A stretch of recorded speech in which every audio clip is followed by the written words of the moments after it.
పౌర సరఫరాల శాఖలో జరుగుతున్న అవినీతిపై మంత్రి సమాధానం ఎందుకు చెప్పడం లేదని ప్రశ్నించారు టీబీజేఎల్పీ నేత మహేశ్వర్ రెడ్డి. అనేక ఆరోపణలు చేసినా ఒక్కదానికి సమాధానం లేదన్నారు. మంత్రి సమాధానం చెప్పలేక అధికారులు కాంగ్రెస్ నేతలతో ప్రెస్ మీట్ పెట్టించారని విమర్శించారు. కాంగ్రెస్ నేతలతో కేసులు పెట్టిస్తున్నారని అన్నారు. సీఎం రేవంత్ రెడ్డికి 18 ప్రశ్నలతో కూడిన బహిరంగ లేఖ రాశారు మహేశ్వర్ రెడ్డి. రన్నింగ్లో లేని రైస్ మిల్లులకు ధాన్యం ఎలా ఇస్తున్నారని ప్రశ్నించారు. ఈ రాష్ట్రంలో ముఖ్యంగా సివిల్ సప్లైస్ జరుగుతున్నటువంటి అవకతవకలు కుంభకోణాల మీద నేను చేసేటువంటి ఆరోపణలు కానీ నేను సంధించినటువంటి ప్రశ్నలు కానీ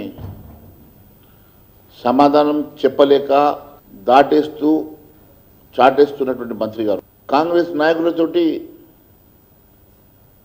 ఒకరిద్దరితోటి ప్రెస్ నోట్లు పెట్టేయడమో లేక వారి నియోజకవర్గంలో నా మీద పోలీస్ కంప్లైంట్ ఇప్పించి పోలీస్ కేసు పెట్టించే ప్రయత్నం చేయడమో తప్ప మంత్రి గారు ఎందుకు దాటేస్తూ ఉన్నారు, ఎందుకు తప్పించుకునే ప్రయత్నం చేస్తూ ఉన్నారు, ఎందుకు ముఖం చాటేస్తూ ఉన్నారో ఈ ప్రజానీకానికి సమాధానం చెప్పాల్సిన అవసరం ఉన్నది. ఈరోజు కూడా నేను చాలా స్పష్టంగా నేను ముఖ్యమంత్రి గారికి బహిరంగ లేఖ రాస్తున్నాను. ఈరోజు నేను రాసేటువంటి బహిరంగ లేఖ